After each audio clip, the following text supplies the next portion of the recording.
안녕하세요. 걸어서 도시계획 속으로의 정장훈 과장입니다. 오늘은 새로운 도시계획 이야기를 하러 나왔는데요.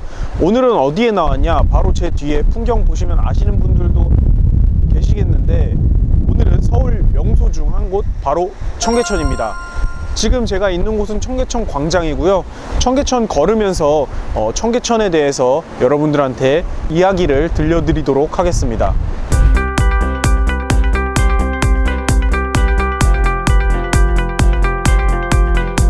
청계천은 조선 초기 한양이 도성화 시기에 청계천이 중요한 역할을 했다고 하는데요.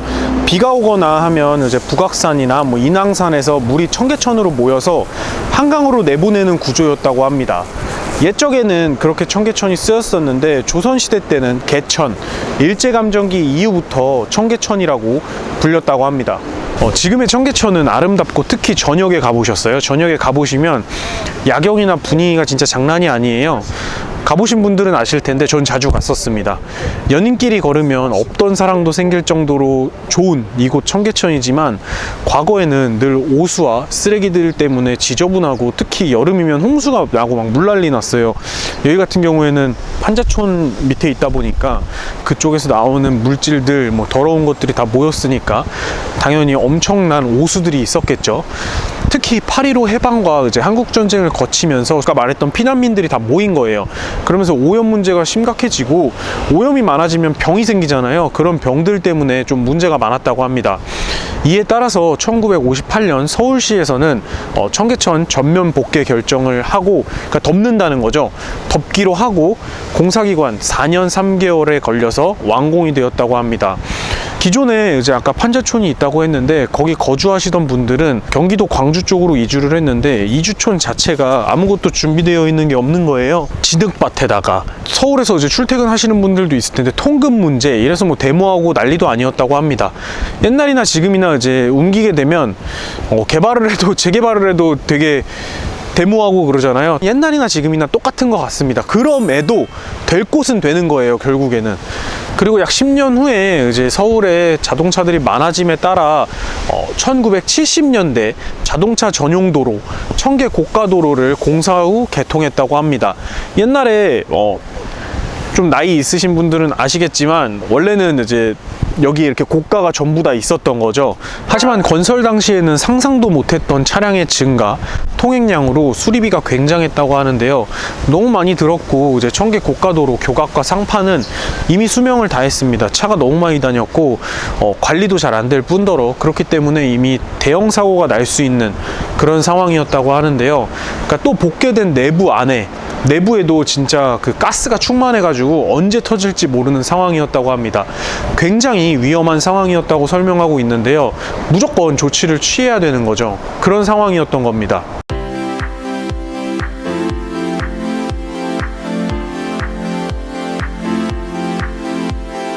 제가 이렇게 그냥 걷는 것보다 조금 알고 있으면 좋은 얘기를 해드릴게요. 청계천에는 다리가 많이 있잖아요. 그중 제가 해줄 얘기는 바로 이곳 광통교입니다. 광통교는 넓은 다리, 넓다라는 의미라고 하는데요. 다리가 넓다 보니까 왕들이 행차할 때 많이 건넜던 다리였고, 조선시대에는 그림을 펼쳐놓고 파는 그런 다리였다고도 하기도 하고, 또 정월 대보름이면 다리 밟기, 놀이 이런 거 타던 곳이어서, 광통교는 밤새 걸으면 또 1년 내내 다리가 아프지 않다는, 그렇게 불렸던 다리입니다. 이렇게 중요한 다리였다고 하는데요. 이 다리는 태조 이성계와 아들 이방원의 이야기가 나오는데, 이 다리는 아래쪽으로 한번 봐야 돼요. 한번 아래로 저랑 가보시죠. 네, 이곳은 그냥 다리가 아니라 광통교 다리 밑인데요. 여기 같은 경우엔 조선시대 건국 당시 발생한 여러 사건들과 연관된 장소인데요. 조선시대 첫 왕은 이성계인 건 다들 아는데, 조선시대 첫 왕비는 많이 헷갈려 해요. 그러니까 첫째 부인 향처 신이 왕후, 조선 왕이 되기 전에 사망했고, 둘째 부인 경처 신덕왕후 같은 경우엔 그래서 조선 최초의 왕비가 되었어요. 근데 이방원과 사이가 안 좋았고, 태종 이방원이 왕이 된 후 신덕왕후의 묘를 파헤쳐서 이장시키고 했는데, 그때 성물을 청계천 수리할 때 가져와서 설치했고, 자세히 보시면 여기 보시는 것처럼 이렇게 똑바로 병풍석이 되어 있는 것도 있는데 이렇게 뒤집어 있는 것도 있습니다. 이것들이 얘기들이 많아요. 뭐 사람들의 뭐 발에 밟히면서 고통을 받으라는 뜻으로 이렇게 뒤집어서 했다는 얘기들도 있고, 그건 잘 모르죠. 그 당시 배경은 모르니까.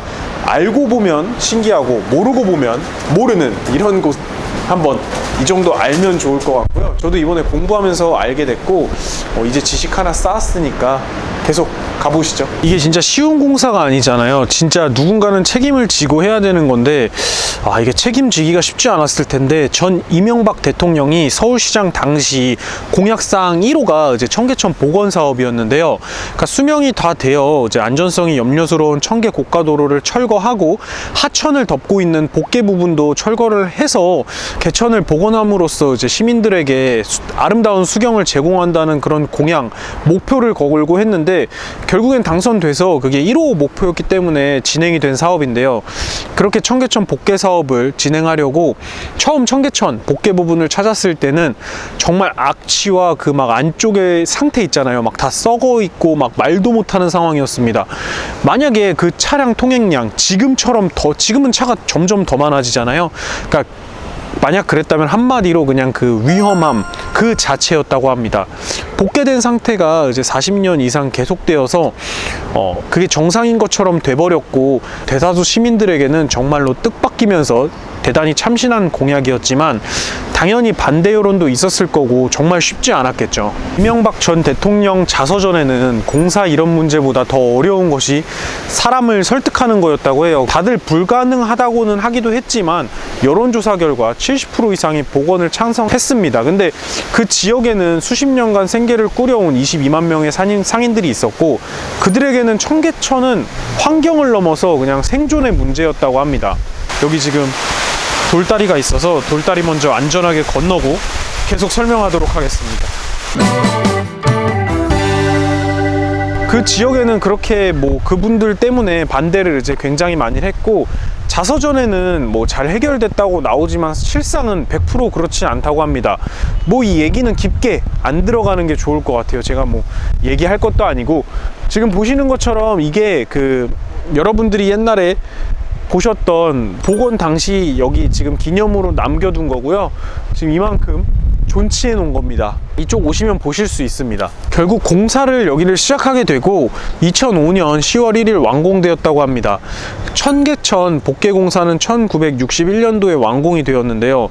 거의 반세기 가까운 세월 동안 닫혀있던 청계천이 열리게 된 겁니다. 청계천 복원 사업이 교통난과 뭐 크기가 작아서 별로 대단한 수경이 되지 못한다는 실망도 있었지만, 국내뿐만 아니라 외국인 분들도 진짜 많이 와 있거든요. 그런 관광지, 그런 서울의 명소가 된 겁니다. 이명박 전 대통령도 여기를 이제 자기가 이제 굉장히 자부심이 있는지 최근에도 방문하셨더라고요. 그 정도로 청계천이란 것은 서울에서 없어서는 안 될 그런 존재라고 생각합니다. 제가 드리고 싶은 말은, 개발에 반대가 있지만 좋은 뜻으로 밀어붙이면 결과가 좋을 수 있다. 물론 모두 다 행복한 세상은 없기에 이제 조금의 희생은 따를 수 있다고 생각하는데요. 그러므로 모든 사람들이 잘 살 수 있게 되면 그거는 개발을 해야 된다고 생각합니다. 이번 걸어서 도시계획 속으로 청계천 편이었습니다. 오늘 삽입된 자료나 이제 이런 영상들은 청계천 박물관 가시면 볼 수 있는데요. 한번 궁금하신 분들은 방문하시면 좋을 것 같습니다. 시청해 주셔서 감사합니다.